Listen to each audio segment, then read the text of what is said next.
নমস্কাৰ smart education চেনেলটোলৈ সকলোলৈ স্বাগতম জনাই আজি জিকেৰ কেইটামান প্ৰশ্ন আহিছো আজি প্ৰথম প্ৰশ্নটো হ'ল হু was the first woman to fly solo across the Atlantic Ocean Atlantic মহাসাগৰ পাৰ হৈ এককভাৱে উৰা প্ৰথম মহিলা গৰাকী কোন আছিল এমিলিয়া ইয়াৰহাৰ্ট বেছি কলমেন জেকলাইন কচমেন ইয়াৰ এনসাৰটো হ'ল এমিলি ইয়াৰহাৰ্ট এমিলিয়া ইয়াৰহাৰ্ট 1932 চনত আটলান্টিক মহাসাগৰ পাৰ হৈ এককভাৱে উৰা মাৰা প্ৰথম গৰাকী মহিলা আছিল এবাৰ দ্বিতীয় প্ৰশ্নটো লাইছো হু was the first person to step foot on the moon in 1969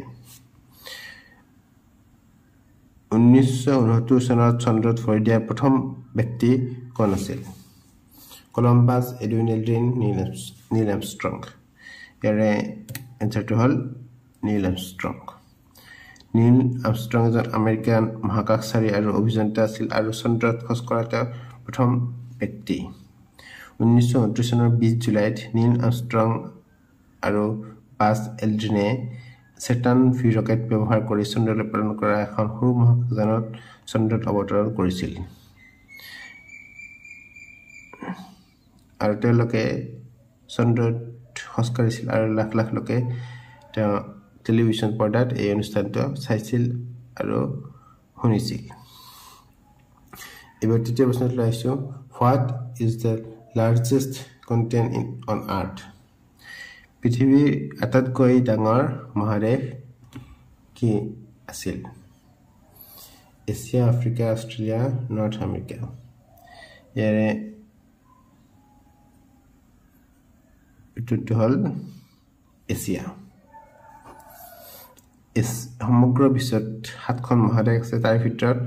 এখন হৈছে এছিয়া আৰু এছিয়া আটাইতকৈ বিশ্বৰ ডাঙৰ মহাদেশ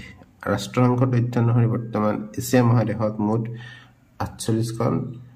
দেশ আছে এবাৰ দ্বিতীয় প্ৰশ্নটো লৈছো which river is the longest in the world কোনখন নদী পৃথিৱীৰ ভিতৰত আটাইতকৈ দীঘল নদী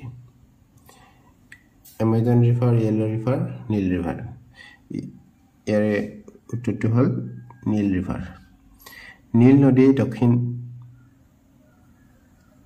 নদী আফ্ৰিকা মহাদেশত অৱস্থিত আৰু ই পৃথিৱীৰ ভিতৰত আটাইতকৈ দীঘল নদী ইয়াৰ দৈৰ্ঘ্য 6853 কিলোমিটাৰ নীল নদীক এক আন্তৰ্জাতিক নদী বুলি গণ্য কৰা হয় কিয়নো ইয়াৰ জলসম্পদ 11খন দেশে ব্যৱহাৰ কৰি আছে এবাৰ 5 নম্বৰ প্ৰশ্নটো আহিছো which mountain range spans across South America and is known for its diverse wildlife কোনটো পৰ্বতমালা সমগ্ৰ দক্ষিণ আমেৰিকাত বিস্তৃত আৰু ইয়াৰ বিবিধ বন্যপ্ৰাণীৰ বাবে জনাজাত দি এণ্ডেছ দি আল্পছ হিমালয়া ইয়াৰে উত্তৰটো হ'ল দি এণ্ডেছ এবাৰ নেক্সট প্ৰশ্নটো আহিছো what is the largest desert in the world পৃথিৱীৰ আটাইতকৈ ডাঙৰ মৰুভূমি কোনটো পৃথিৱীৰ আটাইতকৈ ডাঙৰ মৰুভূমি হ'ল এণ্টাৰ্কটিকা ডিজাৰ্ট বা এণ্টাৰ্কটিকা মৰুভূমি পৃথিৱীৰ আটাইতকৈ ডাঙৰ মৰুভূমি হৈছে এণ্টাৰ্কটিক মৰুভূমি পৃথিৱীৰ আটাইতকৈ ডাঙৰ শীতল মৰুভূমি আৰু ই এণ্টাৰ্কটিকা মহাদেশত অৱস্থিত আৰু পৃথিৱীৰ আটাইতকৈ ডাঙৰ গৰম মৰুভূমি হৈছে সাহাৰা মৰুভূমি আৰু ই উত্তৰ আফ্ৰিকাত অৱস্থিত এবাৰ নেক্সট প্ৰশ্নটো আহিছো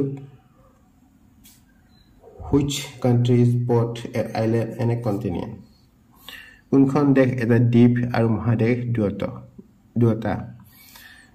শ্ৰীলংকা অষ্ট্ৰেলিয়া সাউথ আফ্ৰিকা ইয়াৰ এনসাৰটো হ'ল অষ্ট্ৰেলিয়া ই অষ্ট্ৰেলিয়া প্ৰশান্ত মহাসাগৰ আৰু ভাৰত মহাসাগৰৰ মাজত অৱস্থিত আৰু ই দক্ষিণ গোলাৰ্ধত আছে